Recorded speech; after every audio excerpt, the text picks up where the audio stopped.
Hello everyone, welcome to all of you in this lecture. इस lecture के अंदर बच्चों अपने क्लास 12 की मैथमेटिक्स के चैप्टर 8 की बच्चों मिसलेनियस स्टार्ट करने जा रहे हैं। आई होप सो आप सभी ने प्रीवियस लेक्चर देख लिए होंगे। लेक्चर 1 टू 3 के अंदर बच्चों मैंने बेसिक कंसेप्ट समझाया था। लेक्चर 1 में बेसिक कंसेप्ट समझाया था बच्चों चैप्टर 8 का। और उसके बाद बच्चों लेक्चर 2 के अंदर मैंने एक्सरसाइज स्टार्ट की थी। एक्सरसाइज 8.1 बच्चों पर उन्होंने स्टार्ट कर दी थी। आइए मैं आपको एक बार फिर से रिकॉल करा देता हूँ सारा का सारा। लेक्चर 1 के अंदर बच्चों मैंने चैप्टर 8 जो अपने पास है क्लास 12 के मैथमेटिक्स का एप्लीकेशन ऑफ इंटीग्रेशन, समाकलन के अनुप्रयोग, तो बच्चों उसका सारा अपने बेसिक कंसेप्ट सीखा था। ये देखिए, सबसे पहले मैंने आपको लाइन सिखाई थी कि लाइन कैसे ड्रॉ की जाती है, क्या कंडीशन होती है। ठीक है, उसके बाद मैंने बच्चों आपको सर्कल बताया था, सर्कल समझाया था। सर्कल के बाद बच्चों मैंने पैराबोला के 4 स्टैंडर्ड पैराबोला आपको बता दिए थे। पैराबोला टॉपिक किया था बच्चों हमने, परवलय। पैराबोला समझाने के बाद बच्चों मैंने आपको एलिप्स समझा दिया था, दीर्घवृत्त। ठीक है, तो ये बेसिक कंसेप्ट था अपना। उसके बाद बच्चों हमने लेक्चर 2 के अंदर एक्सरसाइज 8.1 स्टार्ट कर ली थी। और लेक्चर 3 के अंदर बच्चों एक्सरसाइज 8.1 कंप्लीट हो गई थी अपनी। ठीक है, आई होप सो आप सभी ने देख लिया होगा। जिन भी बच्चों ने लेक्चर 1 2 3 नहीं देखे, प्लीज जाकर एक बार लेक्चर 1 2 3 देख लीजिए, जिनके अंदर आपको बेसिक कंसेप्ट सारा समझ आ जाएगा और एक्सरसाइज 8.1 कंप्लीट होगी। तो बच्चों मैं आपको इस लेक्चर में बताने जा रहा हूँ कि इस लेक्चर में तो अपने मिसलेनियस तो करेंगे ही करेंगे।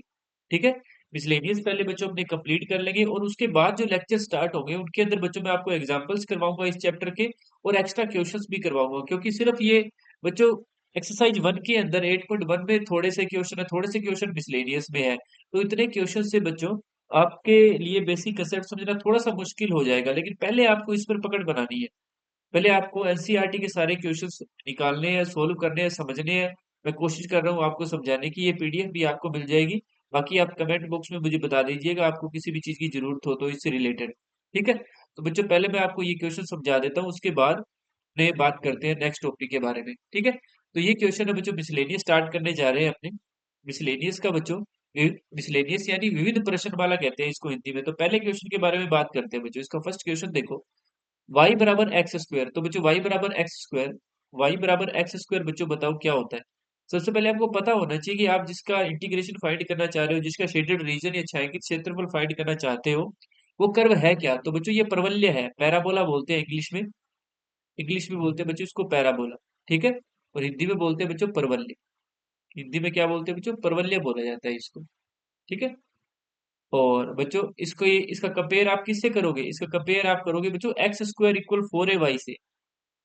एक्स स्क्वायर इक्वल 4ay से इसका कंपेयर आप करोगे। ठीक है, तो पहला कर्व तो आपको दिया है बच्चों एक पैराबोला, इसको इक्वेशन 1 दे सकते हो आप। सेकंड आपके पास है x equal 1, x equal 2 and x axis, ये बाउंड्रीज है बच्चों।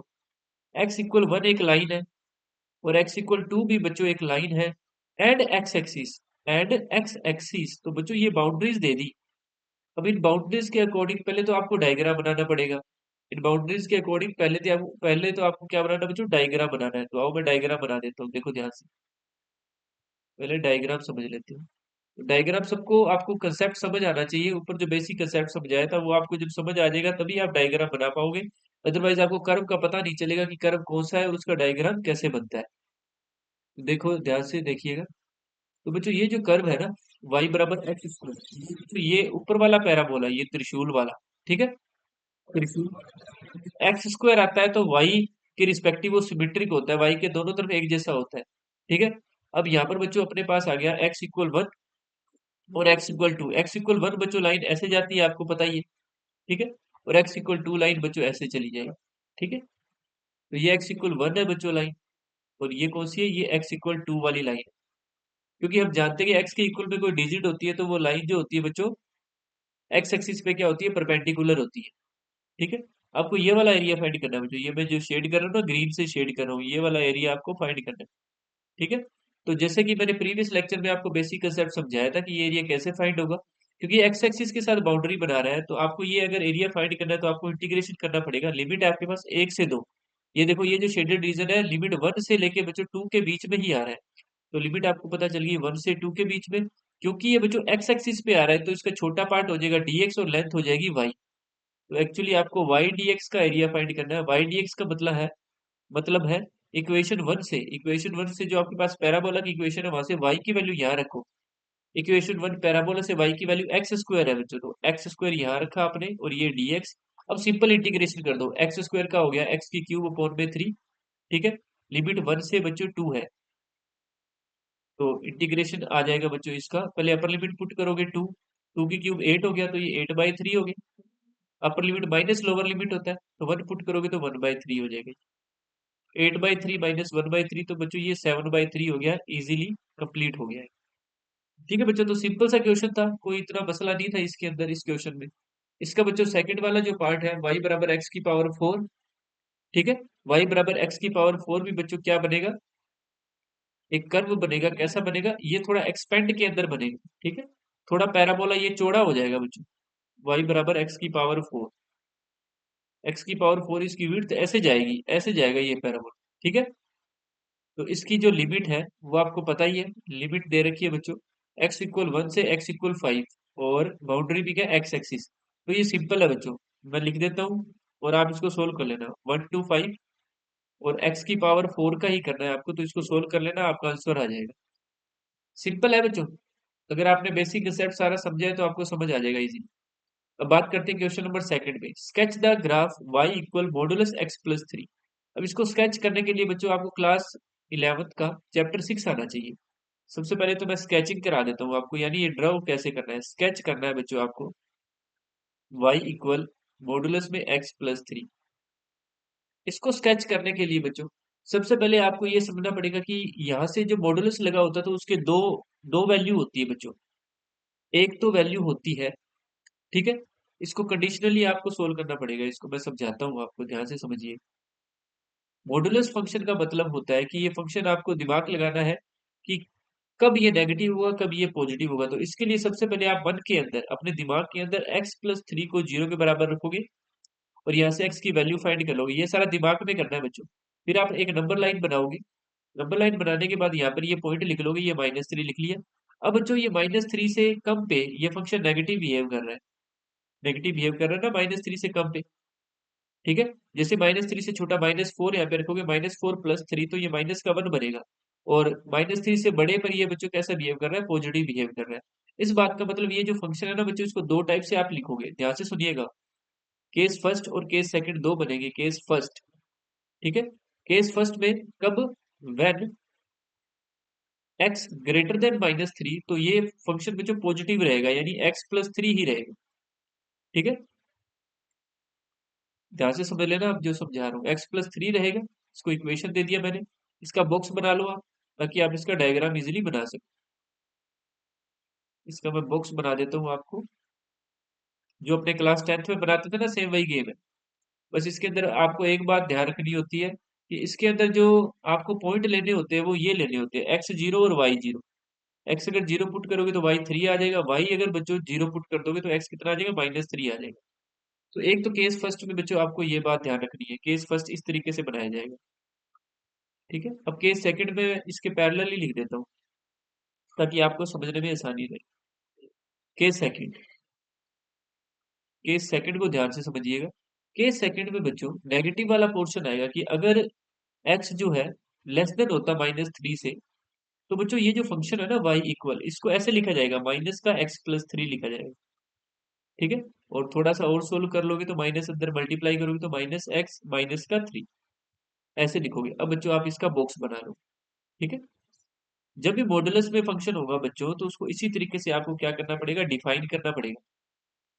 ये डिफाइन करने का पूरा प्रोसेस मैंने आपको समझा दिया। पहले फंक्शन को 0 के बराबर रखो, x की वैल्यू निकाल लो, फिर एक नंबर लाइन बना लो, नंबर लाइन पे उस पॉइंट को डिनोट करो, जितने भी पॉइंट आए वो सारे डिनोट होंगे। यहाँ से तो चलो एक ही पॉइंट आ रहा है, कुछ केस में ये क्वाड्रेटिक इक्वेशन है तो दो पॉइंट आएंगे, वो सारे डिनोट होंगे, उसके रिस्पेक्टिवली बॉक्स बनेंगे। ठीक है, और क्वाड्रेटिक कम ही देता है आपको, क्योंकि लाइन के लिए इजी रहता है ये। क्वाड्रेटिक होगा तो वो पैराबोला बन जाएगा। अब x0 और y0 की कंडीशन अपने देख लेते हैं। x0 और y0 की कंडीशन पर बच्चों वैल्यू क्या आएगी वो देखो। अगर आप इसमें x0 पुट करोगे तो y -3 आ जाएगा बच्चों।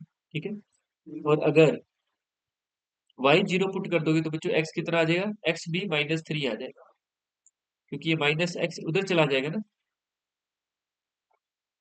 -x उधर चला जाएगा, इधर सिर्फ -3 रह जाएगा। तो ये लीजिए, तो बच्चों आप इन दोनों बॉक्स को बस ड्रॉ करना है और कुछ भी नहीं। जैसे कि आप देख रहे हो कि बच्चों जो स्केल है बच्चों वो क्या -3 का है। ठीक है, स्केल -3 का है या 3 का है, सॉरी। स्केल जो है 3 का है। तो अपने पहले एक्सिस बना लेते हैं। ये लीजिए बच्चों, ये मैंने एक्सिस बना दिए, एक्स एक्स डैश और ये वाई डैश। तो बच्चों 3 का स्केल अपने डिनोट कर लेते हैं। ये तो ओरिजन आ गया अपना। इसके बाद अपने ड्रॉ कर लेते हैं 3 का स्केल। ये बच्चों इधर आ गया, जस्ट डायरेक्ट 3 ही लिख देता हूँ क्योंकि और कोई तो पॉइंट चाहिए नहीं मेरे को। ये 3 आ गया। इधर बच्चों ये एक्स एक्सिस पे ये -3 आ गया और एक बच्चों ये भी -3 आ गया वाई एक्सिस पे। अब पॉइंट ज्वाइन करते हैं, पहले ये वाला बना लेते हैं। एक्स 0 है तो वाई 3 है और वो दूसरे वाला -3 है। एक्स 0 तो वाई 3 है, एक तो ये पॉइंट हो गया और एक बार एक्स -3 है। अब मैं दिखा देता हूँ आपको, ये देखो बना लिया ना, एक्स 0 तो वाई 3, वाई 0 तो x -3।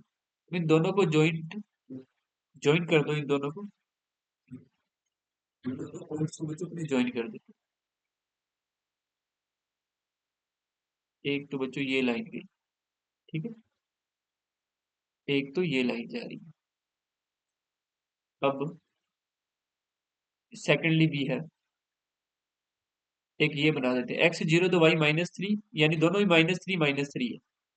दोनों ही क्या बच्चों, -3 तो ये रहा -3 और एक ये रहा -3, तो इन दोनों को आप ज्वाइन कर दो। इन दोनों को अपने ज्वाइन कर देते हैं, तो एक तो उधर चली जाएगी लाइन और एक लाइन इधर चली जाएगी। अब बच्चों पहले तो मैंने ये ड्रॉ कर दिया, ठीक है। अब अपने देख लेते हैं कि x इक्वल -3। अब ध्यान से सुनिएगा, तो अपने को जो एरिया फाइंड करने हैं उसकी लिमिट देख लेते हैं। ठीक है, उसकी लिमिट कैसे फाइंड होगी, तो पहले ये ड्रॉ कर दिया बच्चों मैंने।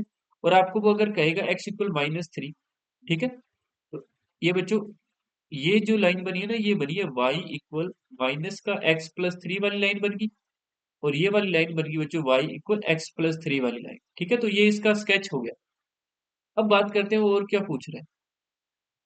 वो पूछ रहा है बच्चों, sketch the graph of y equal x+3। ठीक है, पहले इसी को ध्यान से समझो। y इक्वल x+3 का ग्राफ बनाने का मतलब है कि क्योंकि बच्चों उसके ऊपर मॉडुलस लगा था, उसके ऊपर क्या लगा हुआ था बच्चों, मॉडुलस लगा हुआ था। इसलिए बच्चों आपको सिर्फ पॉजिटिव वाला ग्राफ ही बनाना होता है। ये नीचे वाली लाइन है ना, ये बनानी जरूरी नहीं है। बना दी तो कोई दिक्कत वाली बात नहीं है, बना दी तो कोई भी दिक्कत वाली बात नहीं है। लेकिन बच्चों आपको याद रखना है कि आपको, क्योंकि वो मॉडुलस लगा हुआ है और एरिया ऑलवेज पॉजिटिव, तो बच्चों हमेशा ये ऊपर वाला जो ग्राफ है ना, जो ऊपर वाला ग्राफ है वही अहमियत रखेगा।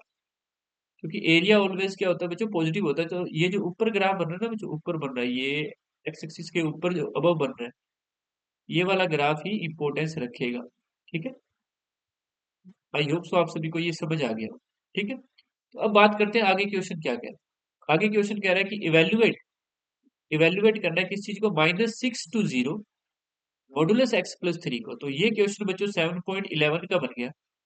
ठीक है, आपको इवेल्युएट क्या करना है, -6 to 0, x की लिमिट है -6 to 0 और मॉडुलस में क्या है बच्चों, x+3 dx। अब बच्चों यहाँ पर आपको एक बात ध्यान से सुननी है कि ये जब अपने 7.11 में क्वेश्चन करते थे, 7.11 साथ साथ में मैं एक्सरसाइज भी लिख देता हूँ बच्चों आपको, ताकि आपको अच्छी तरीके से समझ आए कंसेप्ट। तो इसको भी बच्चों अपने कैसे करते थे, सबसे पहले इस x+3 को अपने 0 के बराबर रख के x की वैल्यू फाइंड करते थे ना 7.11 के अंदर। x+3 को 0 के बराबर रखे, x की वैल्यू आ गई -3। अब ये लिमिट है ना बच्चों, ये स्प्लिट हो जाएगी। अब आपको क्या करनी है, लिमिट स्प्लिट करनी है -6 टू, देखो पहले जो लिमिट है उसको x एक्सिस पे बना लो। ये रही -6 है बच्चों और ये आ गया 0 आपका। ठीक है, -6 to 0 और ये x इक्वल -3 इनके बीच में ही आएगा कहीं। तो आपको ये -6 टू ये वाला 0 तक बच्चों आपको जाना है। कहाँ तक जाना है बच्चों आपको, -6 to 0 तक। ध्यान से सुनिएगा, ये बच्चों -6 to 0 तक इसके बीच में रहना है। तो इसके बीच में लिमिट कैसे स्प्लिट होगी, -6 to -3 फिर -3 to 0। कैसे स्प्लिट होगी बच्चों, -6 to -3 और फिर बच्चों प्लस -3 to 0। अब इसके बीच में फंक्शन कैसा बिहेव करेगा, तो अभी मैंने बताया आपको, -6 to -3 के बीच में ये फंक्शन नेगेटिव बिहेव करेगा, -x+3 आपको ये सोल्व करना है dx।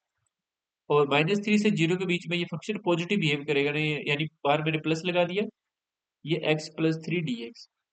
अब कुछ बच्चों की कंफ्यूजन हो जाएगी कि सर नेगेटिव कैसे बिहेव कर रहा है, पॉजिटिव कैसे बिहेव कर रहा है, तो आओ मैं समझाता हूँ। -6 टू -3 के बीच का कोई भी एक पॉइंट लो, जैसे -4, वो जब आप इस फंक्शन में पुट करोगे तो नेगेटिव वैल्यू आ रही है ना, -4 प्लस 3, तो माइनस का बना रहा है। अब कुछ बच्चे कहेंगे सर इसमें मॉडुलस लगा है ना, तो बच्चों जब आप लिमिट पुट करते हो तो मॉडुलस भूल जाओ। मॉडुलस का मतलब था कि इसकी लिमिट डिफाइन करनी थी, ऐसे स्प्लिट करनी थी, बस इतना ही मतलब था, और कोई मतलब नहीं था। मॉडुलस ये कहता है कि इसकी वैल्यू पॉजिटिव कब रहेगी, पॉजिटिव तभी रहेगी जब इसके अंदर जो नेगेटिव वैल्यू आ रही है उसको फिर से नेगेटिव कर देंगे, तब पॉजिटिव रहेगी। इसका मतलब फंक्शन नेगेटिव लेके चल रहा है। ये जो मैं बात बोल रहा हूँ इसको एक दो बार आप सुनोगे ना बैक कर करके, तो आपको ये बात अच्छी तरीके से समझ आ जाएगी। अगर ज्यादा डीप जा रहा है तो बस आप इतना समझो एक बार कि इसको जीरो के बराबर रखे एक्स की वैल्यू निकालो और वहां से लिमिट को स्प्लिट कर लो। ये -6 टू -3 तक जाओ, फिर -3 से जीरो तक जाओ, पहले वाला नेगेटिव दूसरे वाला पॉजिटिव ले लो। अब इनको अलग अलग सोल्व करो। अब बच्चों इसको सोल्व कर रहा हूँ, बाहर वाला minus as it is. X का इंटीग्रेशन होता है बच्चों एक्स स्क्वायर अपॉन में 2, और लिमिट है बच्चों -6 टू -3, फिर 3 कांस्टेंट है, तो 1 का इंटीग्रेशन x हो जाएगा, लिमिट आप पुट करोगे -6 टू -3। ये देखो इधर वाले का हो गया प्लस, इधर वाला और भी सिंपल है।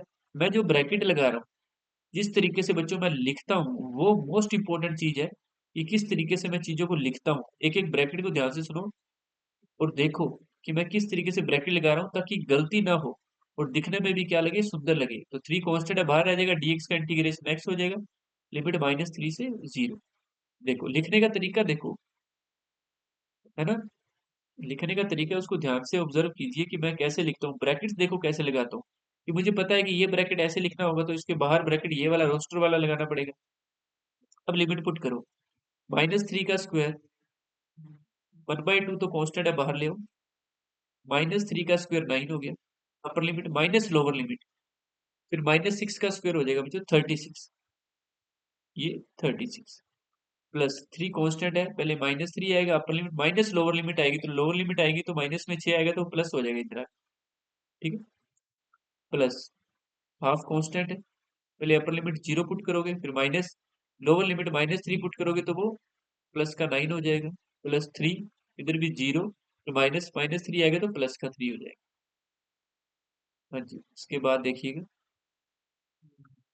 ये जो माइनस है ना बच्चों, ये माइनस क्योंकि एरिया है इसलिए इसको पॉजिटिव रखेंगे, इसलिए इस पे मॉडुलस लगाया जाता है ऐसे करके। ठीक है, माइनस खत्म हो जाता है क्योंकि हमें क्या चाहिए, पॉजिटिव एरिया चाहिए होता है, इसलिए ये वाला माइनस खत्म हो जाता है। ध्यान से सुनो मेरी बात, ये वाला जो रीजन है बच्चों वो भी एक एरिया है, इसलिए ये जो नेगेटिव पार्ट होता है ना इसको भी अपने मैग्नीट्यूड में रखते हैं, मॉडुलस में रखते हैं ताकि पॉजिटिव डिजिट मिले।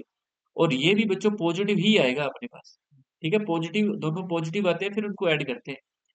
तो इस मॉडुलस का मतलब तो पॉजिटिव डिजिट हो गया, बाहर वाला माइनस खत्म कर दो, अगर फिर भी नेगेटिव आता है तो भी उसको पॉजिटिव करना पड़ेगा आपको।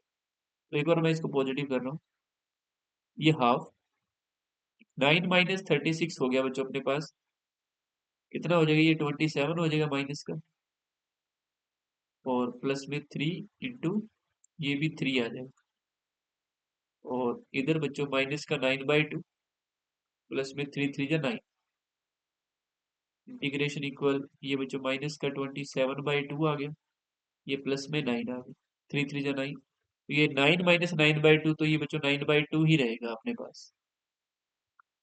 हाँ जी, इसके बाद देखो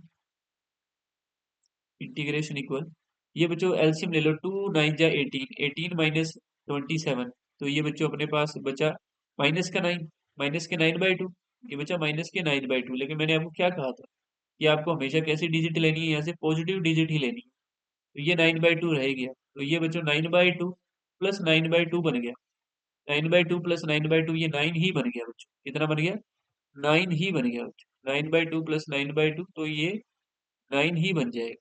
भाई होप सो आप सभी को ये बात समझ आई होगी कि किस तरीके से अपने इसका एरिया अपने फाइंड करते हैं। तो इसका आंसर आएगा बच्चों 9 स्क्वायर यूनिट, 9 स्क्वायर यूनिट, क्योंकि एरिया है ना। मोस्ट इंपॉर्टेंट क्वेश्चन था, अच्छा क्वेश्चन था, शानदार क्वेश्चन था, समझने वाला क्वेश्चन था कि किस तरीके से इसको ड्रॉ किया जाता है, किस तरीके से इसका एरिया अपने फाइंड करते हैं। आई बच्चों बात समझ? तो बच्चों चैनल को जरूर सब्सक्राइब कर देना, लाइक कर देना और कमेंट में अपना नाम जरूर लिखना। हाँ जी बच्चों। Move to the next question. Next question we have, जिसका थर्ड क्वेश्चन है, पढ़ो बच्चों, थर्ड क्वेश्चन पढ़िए सभी। अभी कंप्लीट करा दूंगा बच्चों, ये बस दो क्वेश्चन रहे हैं। Third question we have, find area bounded by the curve y equal sin x। तो जो साइंस के बच्चे हैं उनको तो y इक्वल sin x का बच्चों ग्राफ आता है। जिन्होंने ह्यूमैनिटी में, आर्ट्स में या कॉमर्स में अगर लिया हुआ है, तो भी उन्होंने 11th क्लास के अंदर मैथमेटिक्स में sin x का ग्राफ देखा था। तो बच्चों मैं फिर से बना देता हूँ sin x का ग्राफ, क्योंकि sin x की मैक्सिमम वैल्यू 1 आती है और मिनिमम -1 आती है। तो बच्चों आपको पता है कि sin x का ग्राफ ऐसे एक वेव की फॉर्म में होता है। ठीक है, ऐसे चलता है sin x का ग्राफ। ठीक है, तो ये बच्चों जीरो है। ध्यान से सुनिएगा, कहाँ से स्टार्ट होगा, जीरो। फिर जो मैक्सिमम वैल्यू आई है बच्चों, वो कितने डिग्री एंगल पे आती है, पाई/2 पे आती है, 90 डिग्री पे।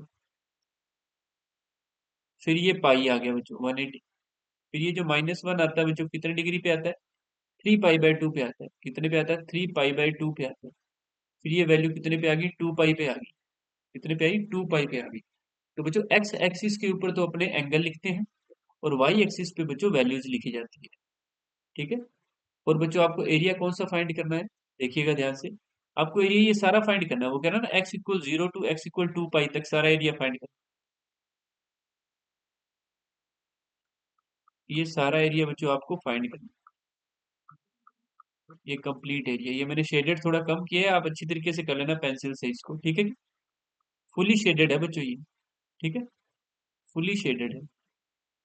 तो आइए मैं आपको बता देता हूँ कैसे करना है इसको। करने का बच्चों एक आसान सा तरीका है, बिकॉज वी नो दैट, क्योंकि हम जानते हैं कि बच्चों ये सारे पार्ट्स क्या इक्वल है। ये पहला पार्ट, ये दूसरा पार्ट, ये तीसरा पार्ट, ये चौथा पार्ट, ये चारों पार्ट इक्वल है। तो आप सिर्फ है ना फंक्शन का 0 से पाई/2 के बीच में इंटीग्रेशन कर दो। 0 से पाई/2, 0 to पाई/2 के बीच में कर दो, और 4 से मल्टीप्लाई कर दो, क्योंकि ऑल पार्ट्स आर इक्वल। तो सिर्फ आप साइन एक्स का क्या करो, 0 से पाई/2 के बीच में इंटीग्रेशन करो, और 4 से मल्टीप्लाई कर दो। तो साइन एक्स का इंटीग्रेशन हमें पता है बच्चों क्या होता है, माइनस के साइन एक्स, सॉरी, माइनस का कोस एक्स होता है। क्या होता है बच्चों, माइनस का कोस एक्स। माइनस का कोस एक्स। लिमिट पुट कर दो 0 to पाई/2। चार कांस्टेंट है, माइनस भी बाहर ले आओ, और पहले अपर लिमिट पुट करो कोस पाई/2, माइनस लोअर लिमिट पुट करो कोस 0। तो इंटीग्रेशन आ गया बच्चों आपके पास -4। कोस 90 बच्चों 0 होता है, कोस 0 1 होता है। तो -4 इंटू -1, तो ये प्लस का 4 यूनिट स्क्वायर आ गई, +4 यूनिट स्क्वायर लीजिए। बच्चों ये अपना क्वेश्चन कंप्लीट हो गया। ठीक है, तो अच्छा क्वेश्चन था, y = sin x। ठीक है, move to the next question. हाँ जी बच्चों, तो अपने बात करते हैं क्वेश्चन नंबर 4 के बारे में। क्वेश्चन नंबर 4 देखिएगा सभी। क्वेश्चन नंबर 4 का डायग्राम देखो बच्चों किस तरीके से बनाया जाएगा। हाँ जी, ये बच्चों क्वेश्चन नंबर 4 है। तो सबसे पहले बात करते हैं कि इसका डायग्राम कैसे बनेगा। y = x³ का बच्चों डायग्राम आई होप सो आप सभी ने पहले कभी नहीं देखा होगा वैसे। और तो y = x³ का अगर आपको डायग्राम बनाना है, तो इसको पहले समझना पड़ेगा थोड़ा सा। इसको समझो बच्चों, y = x³ को, कि आपने y = x तो लाइन होती है, y = x² पैराबोला होता है। ठीक है, तो किसी भी ग्राफ की ज्योमेट्री समझने के लिए पहले उसमें पॉइंट पुट करो, क्या आएगा देखो। 1 पुट करो, 2 पुट करो, 0 पुट करो, -1 पुट करो, -2 पुट करो, ताकि आपको प्लस की और माइनस की दोनों की इसकी जो नेचर है वो पता चलेगी। अगर 1 पुट करोगे तो बच्चों 1 आया, 2 पुट करोगे तो 2 की क्यूब 8 आया, 0 पुट किया तो 0 आया, लेकिन -1 पुट किया तो -1 आया, और -2 पुट करोगे तो -2 की क्यूब बच्चों -8 आया। तो अब इसको समझो किस तरीके से ये बनेगा। ठीक है, तो इसकी जो बच्चों जियोमेट्री है, थोड़ा सा अपने इसको नीचे ले आते हैं, एक सेकंड रुको। हाँ जी, इसको थोड़ा सा,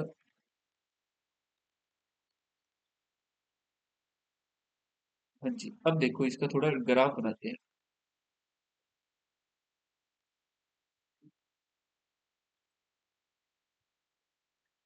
इसका बॉक्स का ग्राफ बनाते हैं। देखो बच्चों, ये मैंने वाई एक्सिस बना दिया, ये बच्चों अपना एक्स एक्सिस है, ये अपना एक्स एक्सिस आ गया। अब पॉइंट डिनोट करते हैं अपने। अब पॉइंट डिनोट कीजिए। सबसे पहले अपने को एक्स एक्सिस पे कहाँ तक जाना है, 1 2। एक्स एक्सिस का ये 1 है बच्चों, ये 2 आ गया। ये एक पॉइंट और वैसे ही बना देता हूँ, 3 जरूरत नहीं थी फिर भी बना दिया। इधर बच्चों ये -1, ये आ गया -2। ठीक है, और बस इतना ही है ना, एक तो जीरो ही है। लेकिन वाई एक्सिस पे बच्चों अपने को 8 तक जाना है। कहाँ तक जाना है, 8 तक जाना है। तो मैं दो दो का स्केल ले रहा हूँ एक बार। ये 2, ये 4, ये 6, ये 8। ठीक है, इधर -2, ये -4, -6, ये -8। अब पॉइंट डिनोट करता हूँ बच्चों, थोड़ा ध्यान से देखना। अब ध्यान से देखना है। सबसे पहले x इक्वल 1 पे y भी 1 है। x इक्वल 1 पे y कितना है, 1 है। तो ये वाला पॉइंट है, ये वाला, इधर y 1 होगा ना। ठीक है, फिर x इक्वल 2 पे y 8 है बच्चों। देखो सीधा ही छलांग मारी है y ने, सीधा यहाँ पहुंच गया। ठीक है, और जीरो पे तो जीरो ही है, यानी इसको अपने ज्वाइन कर देंगे। ऐसे x इक्वल 3 पे बच्चों कितना आता, 3 पे 27 आता, और बड़ी छलांग मारता है ये, और बड़ी छलांग मारता है। ठीक है, तो ये ग्राफ बच्चों एक्चुअली ऐसे जा रहा है, ऐसे ऐसे ऊपर जाके मिलता है कहीं पे। ठीक है क्या? और आगे आगे ये चलता रहता है बच्चों, आगे चलता रहता है। ठीक है, ऐसे माइनस में अगर चलें तो -1 पे कितना है, -1 तो ऑलमोस्ट यहाँ होगा। ठीक है, और फिर कहाँ जाएगा बच्चों, सीधा -2 पे कितना आएगा, -8 आएगा। तो नीचे की तरफ ये ऐसे जा रहा है, ऐसे। ठीक है, ऐसे ये ग्राफ है बच्चों इसका। ये चलता जाएगा, रुकेगा नहीं, ग्राफ है ना, चलता जाएगा, ये रुकेगा नहीं। तो ये आपको पता चलना था, क्योंकि एक्स स्क्वायर अगर होता तो ग्राफ बच्चों आप ऐसे बना देते। वाई बराबर एक्स स्क्वायर का ग्राफ बच्चों आपको पता है कि ऐसे बनता है, ऐसे। क्योंकि यहाँ पे माइनस में पुट करो या प्लस में पुट करो, वाई हमेशा पॉजिटिव ही आएगा, इसलिए बच्चों ये पैराबोला ऊपर की तरफ रहता ही है। ठीक है, आई बात समझ। हाँ जी। अब बच्चों अपने बात करते हैं, ये पूछ क्या रहा है। ठीक है जी, ये अपने को इतना तो समझ आ गया कि ये क्या कह रहा है। ग्राफ हमने बना लिया, इसका ग्राफ हमने इसका बना लिया। अब वो लिमिट देखो क्या दे रहा है, लिमिट दे रहा है बच्चों अपने को, एक्स एक्सिस की बाउंड्री बता रहा है, और एक एक्स इक्वल -2 और एक एक्स इक्वल 1। आओ बना देते हैं। वो कह रहा है बाउंड्री एक्स एक्सिस की होनी चाहिए, और जो लाइन है एक्स इक्वल -2 और एक्स इक्वल 1।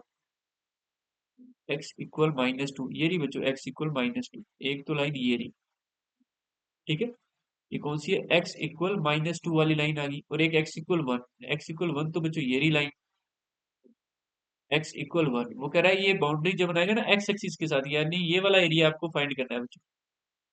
ये वाला एरिया आपको फाइंड करना है, ये जो मैंने ग्रीन से शेड कर दिया, ये वाला एरिया आपको फाइंड करना है। तो ये एरिया फाइंड करना बिल्कुल आसान है बच्चों। मैं आपको बता देता हूँ लिमिट, और आप फाइंड कर लोगे।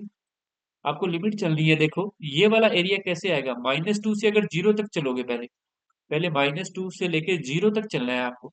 लेकिन ये एरिया बच्चों क्योंकि एक्स एक्सिस के नीचे है, नेगेटिव आएगा, नेगेटिव आएगा, तो उसको आपको पॉजिटिव डिजिट में लेना है, पॉजिटिव डिजिट में, प्लस। फिर जीरो से लेके बच्चों आपको 1 तक चलना है। और ये तो बच्चों एरिया वैसे ही पॉजिटिव आएगा, क्योंकि एक्स एक्सिस के ऊपर है ना, इसलिए। तो बस इतनी सी बात आपको ध्यान रखनी है। वो फंक्शन की वैल्यू तो आपको दे ही रखी है, एक्स की क्यूब। एक्स की क्यूब का करना है, इधर भी एक्स की क्यूब का इंटीग्रेशन ही करना है। आइए मैं करवा देता हूँ आपको। ठीक है, तो एज यू नो एक्स की क्यूब का इंटीग्रेशन एक्स की पावर 4 अपॉन में 4 होगा। अपॉन वाला 4 कांस्टेंट है, इसलिए बाहर रख दिया मैंने, -2 to 0, प्लस एक्स की क्यूब का इंटीग्रेशन एक्स की पावर 4/4, इसकी लिमिट हो जाएगी 0 to 1। तो सोल्व कर लेते हैं। 1/4, लिमिट पुट करो, जीरो पुट करोगे तो जीरो, माइनस -2 पुट करोगे तो -2 की पावर 4, ये हो जाएगी 16। ठीक है, प्लस 1/4, ये 1 की पावर 4 1 ही हो जाएगा। सोल्व करो, 4 से बच्चों 16 कट गया 4 पे। लेकिन आपको कैसी डिजिट लेनी है, ऐसे पॉजिटिव डिजिट लेनी है, तो इंटीग्रेशन आ गया -4 का, -4 को प्लस कर दोगे आप, और इधर आ गया प्लस में 1/4। तो ये कैलकुलेशन कर लो, 4 4 जा 16 प्लस 1, ये 17/4 आ गया बच्चों आपका आंसर। कितना आ गया, 17/4 यूनिट स्क्वायर। 17/4 unit square. ये देखो बच्चों, ये रहा अपने पास ऑप्शन, ऑप्शन डी है बच्चों, 17/4 unit square. Move to the last question. Last question देखो बच्चों अपने पास क्या है। लास्ट क्वेश्चन भी है, लास्ट क्वेश्चन बच्चों शानदार क्वेश्चन है आपके लिए। लास्ट क्वेश्चन भी समझने वाला क्वेश्चन है। इसका डायग्राम बनाते वक्त भी आपको थोड़ा ध्यान रखना है। हाँ जी, देखो बच्चों लास्ट क्वेश्चन अपने को क्या कह रहा है। पहले इसके डायग्राम को समझना है। नीचे हिंट तो दे रखी है लेकिन फिर भी मैं आपको समझा देता हूँ। ये क्वेश्चन बच्चों हमें कह रहा है कि the area of bounded by the curve y equal x modulus x। तो बच्चों आपके लिए तो परेशानी होगी कि x मॉडुलस x क्या चीज है, क्या भला है। एक्स एक्सिस आपको पता है बाउंड्री, एक्स एक्सिस की बाउंड्री रखनी है और ऑर्डिनेट होना चाहिए एक्स इक्वल -1, यानी उसकी जो कोटी है, एक तो एक्स बराबर -1 पे लाइन खींच देंगे और एक एक्स इक्वल 1 पे लाइन खींच देंगे, तो कोई दिक्कत वाली बात नहीं है। ठीक है। तो बच्चों अब ये जो फंक्शन है इसको थोड़ा सा आपको समझना पड़ेगा। ये एक्स लेस देन जीरो पे अलग बिहेव करेगा, एक्स ग्रेटर देन जीरो पे अलग बिहेव करेगा। तो अगर एक्स लेस देन जीरो होगा तो ये बच्चों मॉडुलस एक्स वाली जो मॉडुलस एक्स है बच्चों वो नेगेटिव बिहेव करेगा, क्योंकि मॉडुलस का मतलब होता है फंक्शन को डिफाइन करना। तो जब एक्स नेगेटिव होगा, एक्स लेस देन जीरो, यानी मैं बना देता हूँ, एक्स लेस देन जीरो के लिए बच्चों ये फंक्शन बनेगा वाई बराबर एक्स नेगेटिव एक्स। तो ये वाई बराबर माइनस का एक्स स्क्वायर का डायग्राम बनाना पड़ेगा अपने को। ठीक है। और जब एक्स बच्चों ग्रेटर देन जीरो होगा तो दोनों ही पॉजिटिव हो जाएंगे, तो वाई बराबर हो जाएगा एक्स स्क्वायर। ठीक है। वाई बराबर एक्स स्क्वायर। तो अब आपको ये डायग्राम बनाना है बच्चों। तो देखो मैं बनाता हूँ डायग्राम और आप समझिएगा कि वो क्या पूछ रहा है। सबसे पहले मैं इसका डायग्राम बना देता हूँ। देखो बहुत आसान सा डायग्राम है। आपको पता है वाई बराबर एक्स स्क्वायर क्या होता है, जो पैराबोला है। क्या होता है पैराबोला, यानी परवलय। ये भी बच्चों पैराबोला, बस ये नेगेटिव वाला है, वो बनाना नहीं है। बना देते हैं दोनों ही पैराबोला। वाई बराबर एक्स स्क्वायर वाला पैराबोला तो ऊपर की तरफ बनेगा ऐसे, और वाई बराबर ये जो माइनस वाला पैराबोला है बच्चों, ये अपने नीचे बना देंगे।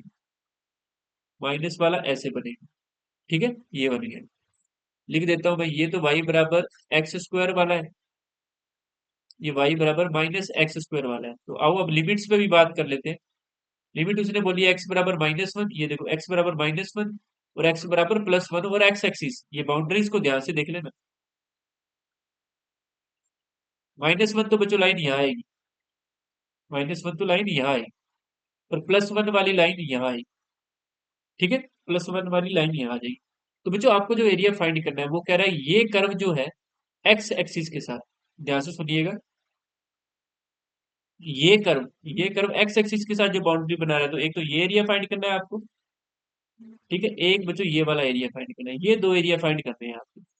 अब ध्यान से सुनो, ये दो एरिया फाइंड क्यों करने, क्योंकि ये वाला कर्व आएगा ही नहीं, ये वाला बच्चों कर्व आएगा ही नहीं,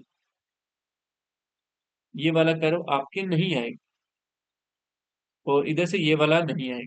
ठीक है, क्यों नहीं आएगा, क्योंकि हमें हमेशा क्या लेना, एक्स एक्सिस की बाउंड्री लेनी है, बाउंड्री विद एक्स एक्सिस, और एरिया हमेशा पॉजिटिव होता है, तो ये नेगेटिव का क्वाड्रेंट आ गया। इसमें एक्स भी नेगेटिव है और वाई भी नेगेटिव है, तो ये वाला छोड़ देंगे अपने, एक तो ये एरिया लेंगे अपने, जो कि मैंने शेड कर रखा है बच्चों। एक तो अपने ये वाला एरिया फाइंड कर लेंगे और एक ये वाला एरिया फाइंड कर लेंगे। और ये लाइन है बच्चों एक्स बराबर -1 और ये वाली लाइन है बच्चों एक्स इक्वल 1। आई बच्चों बात समझ, ये ओरिजन आएगी आपको, ये अपना क्या आ गया, ओरिजन आ गया। बाउंड्री क्या रखी है बच्चों, एक्स एक्सिस की रखी है, बाउंड्री क्या रखी है उसने, एक्स एक्सिस की। आओ तो बच्चों बस फाइंड कर देता हूँ मैं। उसने लिख भी रखा है नीचे बच्चों, डायग्राम जो मैंने बनाया है ना डायग्राम, उसके बारे में उसने हिंट भी दे रखी थी आपको। ये देखो वो कह रहा है एक्स ग्रेटर देन जब जीरो है तो वाई बराबर एक्स स्क्वायर लेना है, और एक्स लेस देन जब जीरो है तो वाई बराबर माइनस एक्स स्क्वायर लेना है। यही तो मैंने बनाया, ये देखो, ये एक्स ग्रेटर देन जीरो पे बच्चों मैं कह रहा हूँ ना x square, x less than zero पे माइनस एक्स स्क्वायर। ठीक है।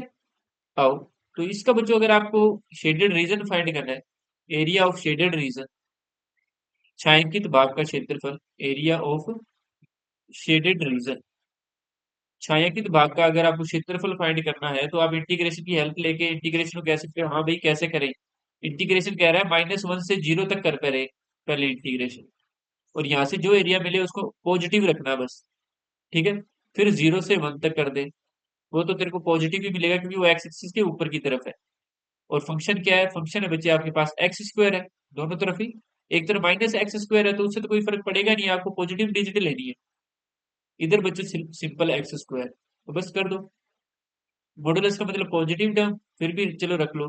एक्स स्क्वायर का इंटीग्रेशन एक्स की क्यूब अपॉन में 3, लिमिट है -1 to 0, प्लस इसका भी एक्स की क्यूब अपॉन में 3, लिमिट है बच्चों अपने पास क्या, 0 to 1। बस हो गया, थोड़ा सा सॉल्व कर दो बस। इंटीग्रेशन इक्वल, जब जीरो पुट करोगे तो बच्चों अपर लिमिट पुट करोगे तो जीरो, लोअर लिमिट पुट करोगे तो -1 की क्यूब बनेगी बच्चों -1, तो -1/3 उसको पॉजिटिव रख लेंगे 1/3, और इधर से वैसे ही 1/3 आएगा, तो 1/3 प्लस 1/3 बच्चों ये 2/3 हो गया, और ये इसी के साथ बच्चों क्या हो गया, कंप्लीट हो गया। ठीक है, जितने एनसीईआरटी में थे वो बच्चों कंप्लीट हो गया, तो 2/3 अपना आंसर है, ये सी ऑप्शन बच्चों टिक हो जाएगा। 2/3 इज अवर आंसर। तो आई होप सो आप सभी को ये बच्चों समझ आ गया होगा कि किस तरीके से अपने इस क्वेश्चन को करेंगे। समझे बच्चों बात को? तो आसान था, इतना कोई मसला नहीं था इसके अंदर। जैसे जैसे आप करते जाते हो चीजों को, वैसे वैसे आपको बच्चों ये समझ आती रहती है। ठीक है, समझ रहे हो बात को आप?